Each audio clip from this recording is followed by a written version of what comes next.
Nais mo bang magkaroon ng katagumpayan? Ayaw mo bang mauwi sa kabiguan?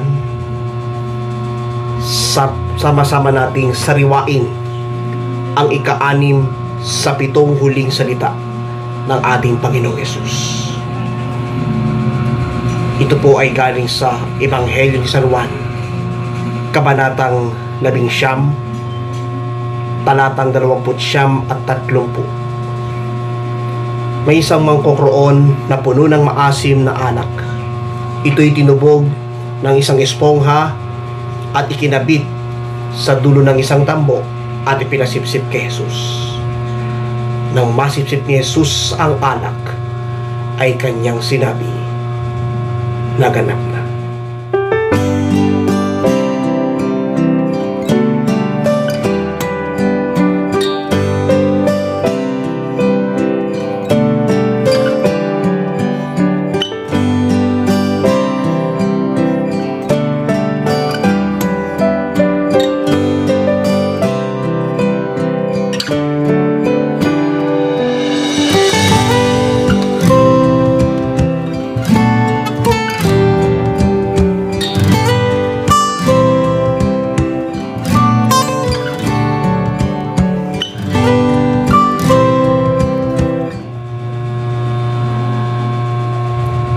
Ang ibig sabihin ng salitang yon, salita ng pagtatagumpay. Bakit nais ng Panginoon na magtagumpay sa mga hirap at dusa? Yan po ang nagpapaalala na ang katagumpayang dinanas ni Jesus habang siya'y naghihirap at nakabayubay sa krus, upang ang lahat ng mga nakasaksi sa kanyang pagtitiis ay patuloy na maranasan ang kanyang pag-ibig. Alam niyo po, nung matatandaan po natin sa kwento ng buhay ni Gato Jose Rizal, bago siya tuluyang barilin sa isang field sa Bagong Bayan area sa Maynila na siyang tawag ngayon ay Luneta, sinambit din ni Gato Jose Rizal ang salitang consummatum est. Ang salitang yon ay hangos sa wikang Espanyol. Sa ibang English translation, it is done. Sa banal na kasulatan, yung sinabi ni Jesus, it is finished. Naganap na. Naganap ang alin? Naganap ang paggapi ng kapangyarihan ng Diablo mula sa pagkakaalipin sa kasalanan.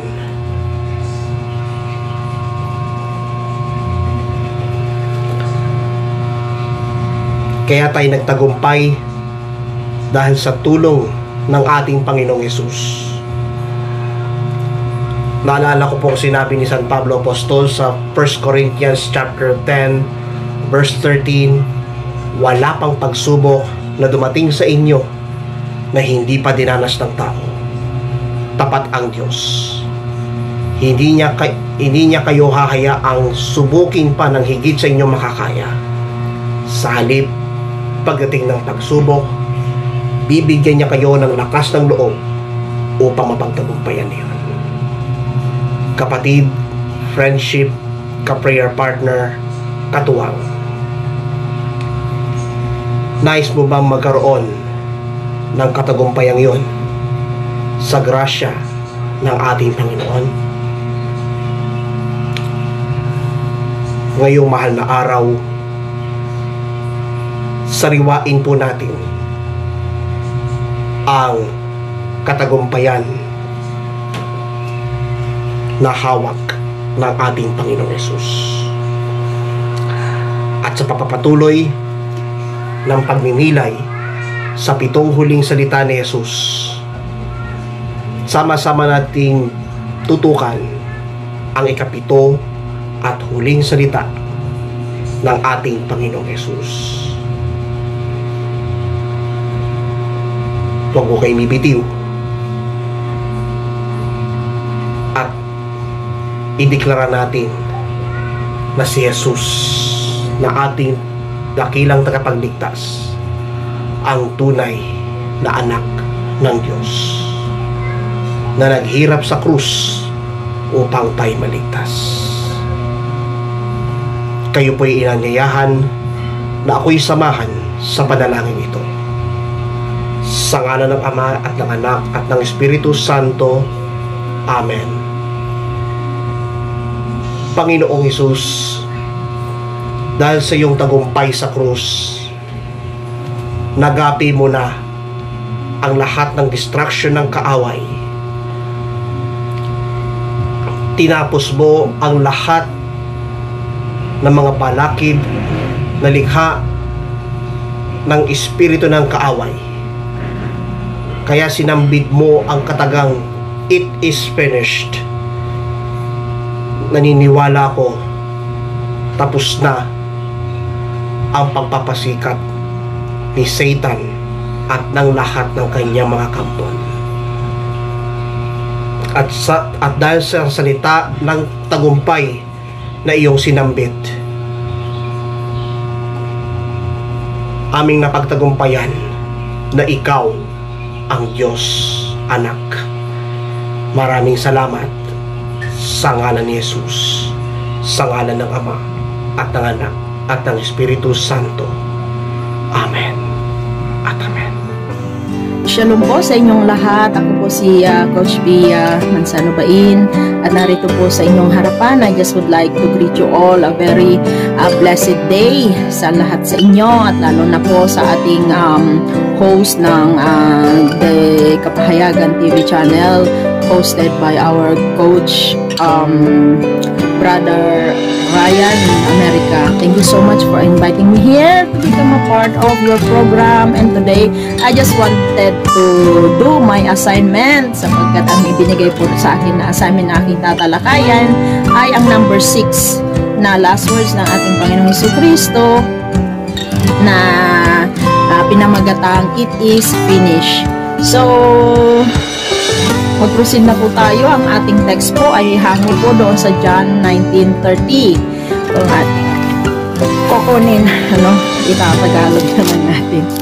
John 19:30, ang sabi po niya doon ay, nang natanggap nga ni Jesus ang suka, ay sinabi niya, naganap na. Or sa English, "It is finished." At iniyukayok ang kanyang ulo at nalagot ang kanyang hininga. Alright, so, kung sa English yan, no, "It is finished." At kung kukunin po natin sa dictionary ang meaning ng "it is finished," ang sabi niya, it is completed. Or, it is done in excellent package. Or, it is accomplished.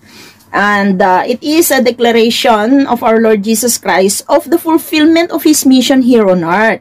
Yan, it is a declaration of victory. But before that, sa ating topic for today, ano ba itong na-finish or na-accomplish ng ating Panginoong Jesucristo? So magbibigay lang po tayo ng mga ilan sapagkat ang ating pong oras ay mayroon po siyang length.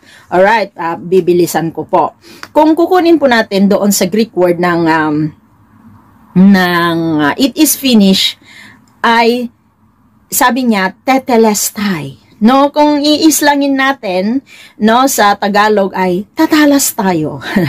Alright, but anyway, no, may parang pagkakahawig, no. If you accomplish something, parang if you achieve something, parang tatalas nga yung experience, yung mga naging victory ko sa isang bagay at mas marunong ka na sa susunod mong hakbangin. Alright, but anyway, ang cross-reference po doon ay John 17:4. Itong John 17 po ay re-report ang Panginoong Jesucristo bago siya papunta doon sa court at malilitis po siya.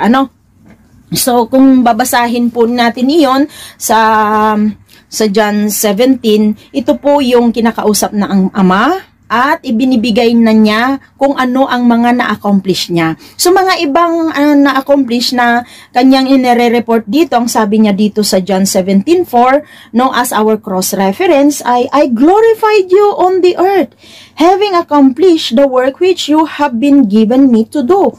So, mayroon pala purpose ng pagparito ng Panginoong Hesus dito sa lupa sapagkat mayroon palang work na ipinapa-accomplish ng Ama sa Kanya sapagkat dineclare niya dito. Sabi niya, I glorified you on earth, having accomplished the work which you have been given me to do.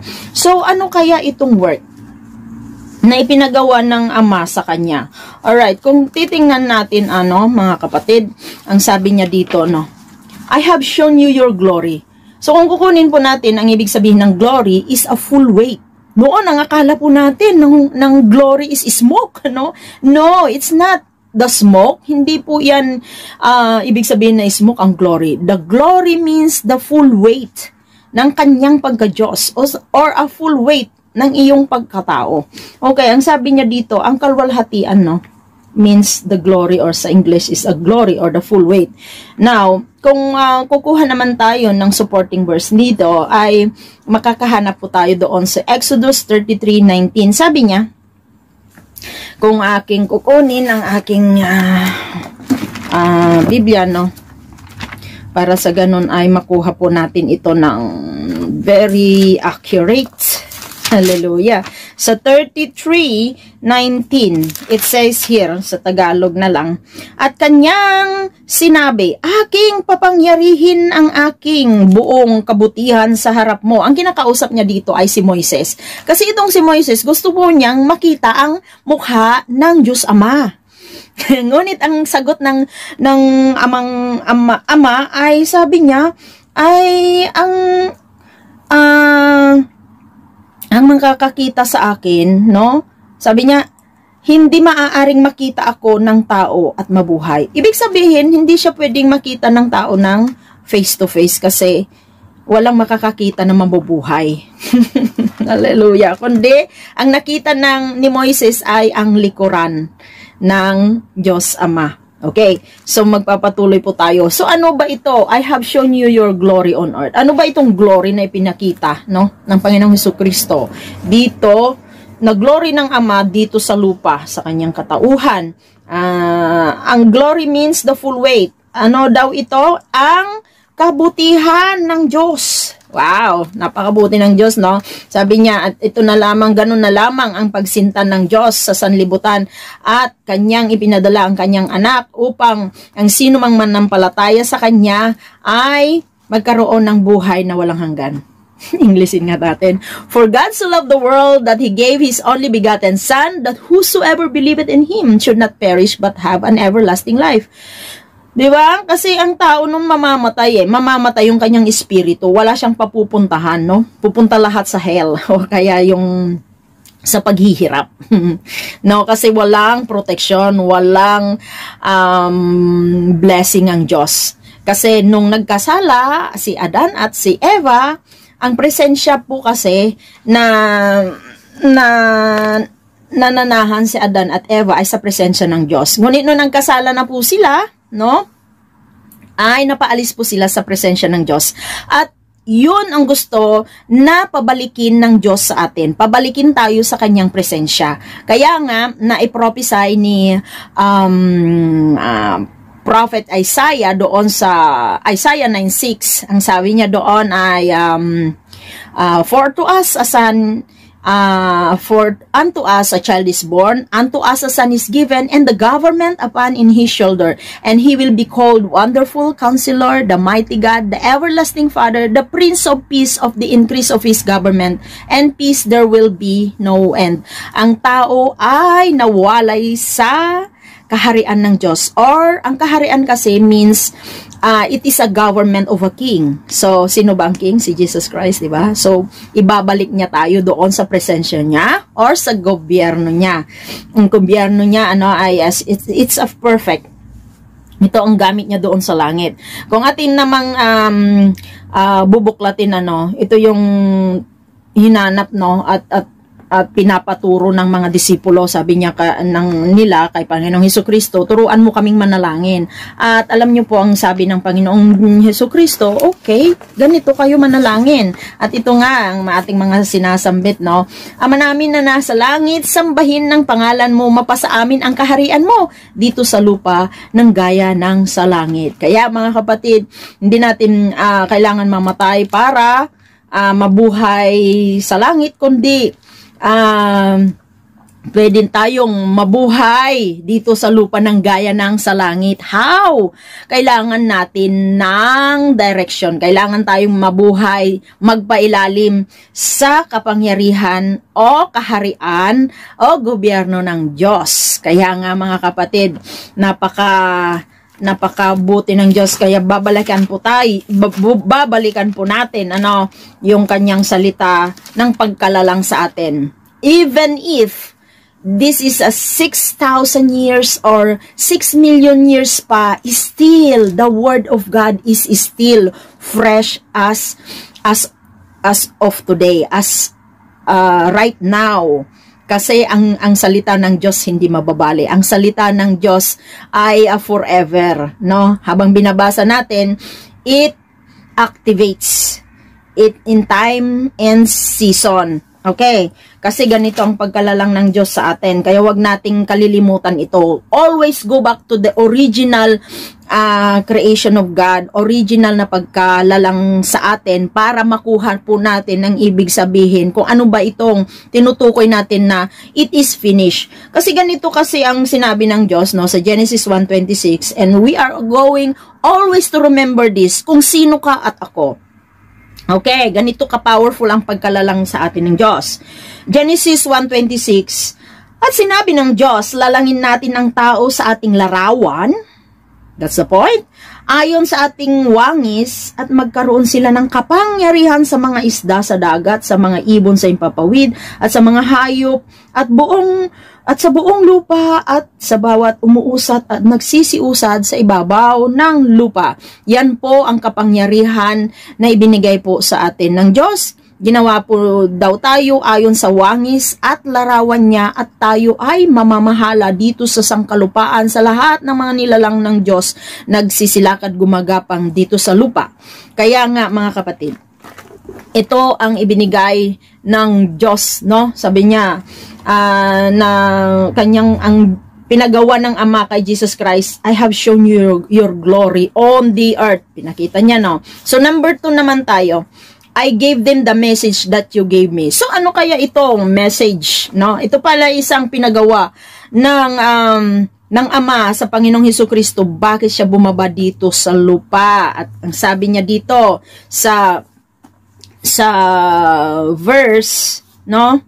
4:17 sa Ingles, ang sabi niya, ano kaya tong message? Napakaraming message mga kapatid, pero mayroong specific na message na dala ng Panginoong Hesukristo sa kanyang pagmemensahe, no? Halimbawa ako, ang mensahe ko na dala ko ngayon, ang topic ko ay it is finished. So ano naman ang topic or kaya itong subject ni Lord Jesus Christ nung siya ay nandito sa lupa? Hari siya. Remember, hari siya. So, ano naman ang kanyang mensahe? Sabi niya doon sa Matthew 4:17, sabi niya, from that time, Jesus began to preach His message. His message. Tingnan natin muna kung sino ba si Jesus Christ. Jesus Christ is a king. At ang hari ay may kaharian. At ang kanyang kaharian ay tinatawag na kanyang gobyerno. So, this is what we call His kingdom government.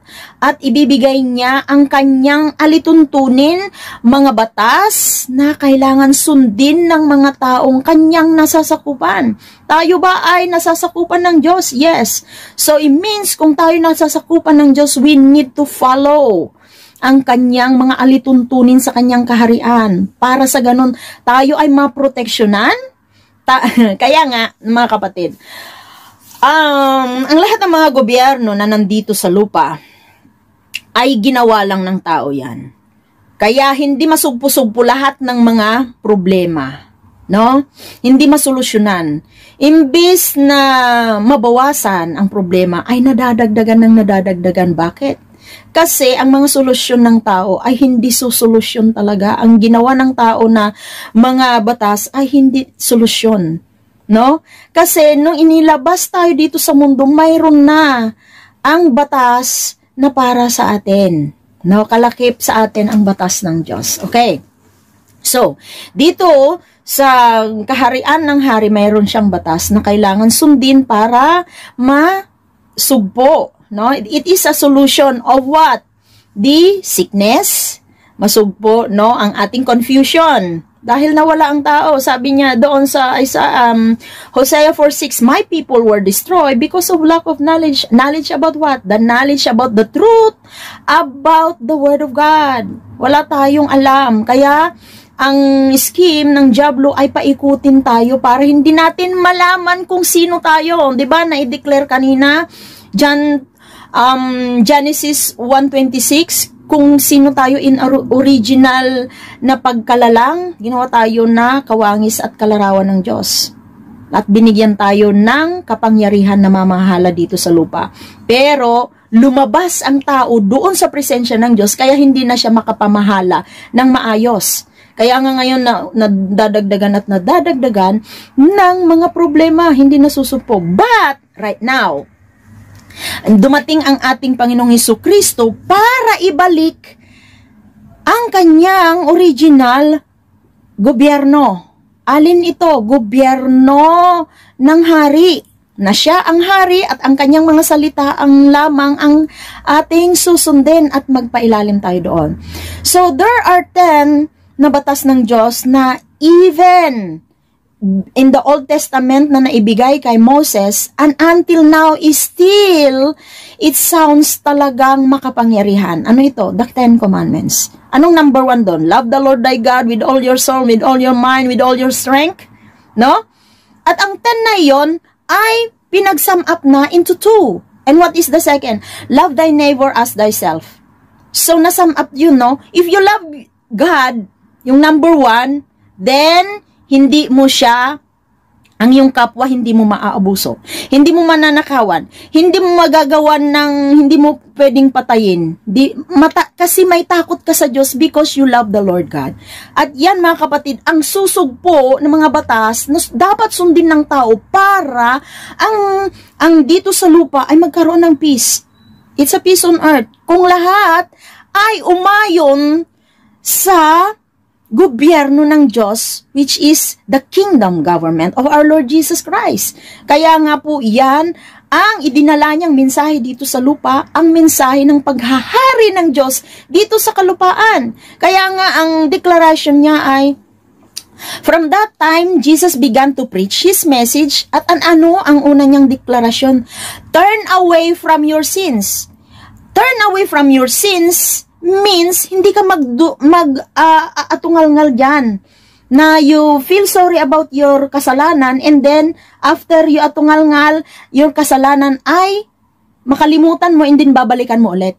It's not that way. Kasi ang ibig sabihin ng turn away from your sins is lumayo ka sa pagka-rebelde mo. Rebelde ng ano? Rebelde ng katotohanan. Turn away from your sins means to change the condition of your mind, of your thinking, na nag-iisip ka ng masama, no, sa kapwa mo. Nag-iisip ka ng mga napakaraming kasamaan na nandito. Linisin yon. Change the way, the condition of your thinking. At ngayon, aaralin mo na ang batas ng Diyos, at ito na ang magiging batas ng isip mo na susundin mo para sa sarili mo. No, tuturuan mong sarili mo na tumindig sa harapan ng Diyos. No? Kaya ito ang gusto ng Diyos na ibalik sa atin. Kaya sabi niya, turn away from your sins because the kingdom of heaven is here. Nandito sa atin. Ngunit hindi lang nakikita dahil hindi natin naaaral ng mas malalim ang kahulugan ng mga sinasabi ng Panginoong Hesukristo na nandito na sa atin ngayon. This time, right now. Kaya nga, it is a victory, no? The kingdom message is the victory, no? The gospel is the victory of a king. No, nagtagumpay siya. So, ang sabi niya noon, mula noon ay nagpasimulang mangaral si Jesus at nagsabi, magsisi kayo sapagkat malapit ang kaharian ng langit. So, sabi niya dito, this is the message that, sabi niya na ibinigay na daw sa atin. So, ang question, sinusunod ba natin? Yan ang question. Kaya, yan po ay masasagot lamang ng isang tao kung siya ay sumusunod o hindi. So right now, we need to align ourselves para din tayo ay mai-align doon sa sinabi niya. At very successful ang the length of the life of our Lord Jesus Christ. 33 and a half years ang length ng buhay niya, but he accomplished his assignment here on earth. No, na planchado. So tayo rin ay ipagpapatuloy natin ito dahil ang sabi niya sa mga kanyang mga disipulo at sa atin na rin, sa atin, lahat ng mga tao, sabi niya, go into the whole world, and preach this message. What is that message? The message about the kingdom of God. Sabi niya, into all nations, baptizing them in the name of the Father and of the Son and the Holy Spirit. Go into all nations and teach, ang lahat ng mga tao na sumunod sa aking commandments. Go into the whole world, sabi ng Panginoong Hesukristo, and teach the message about the kingdom of God. Anong sabi niya? As a testimony unto all nations, and then the end shall come. What is this end? End of paghihirap ng kaisipan ng tao na hindi makahanap-hanap ng mga solusyon sa buhay.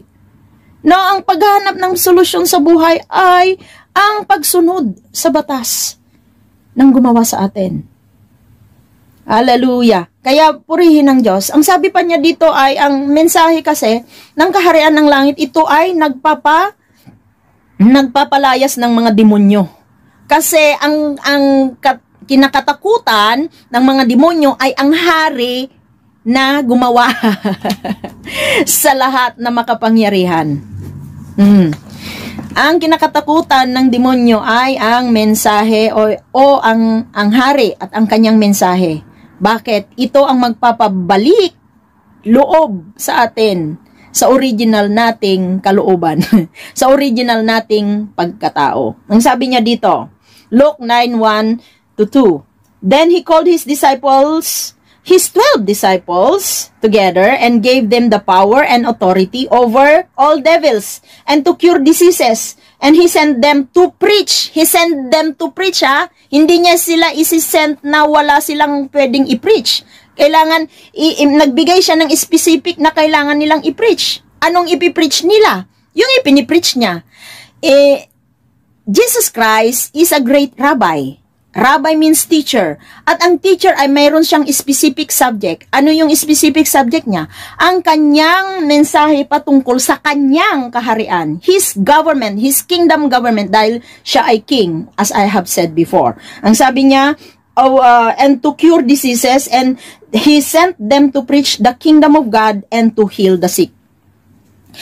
Ang magpapacure sa kaisipan ng tao ay ang mensahe patungkol sa kanyang kaharian, patungkol sa kaharian ng Diyos.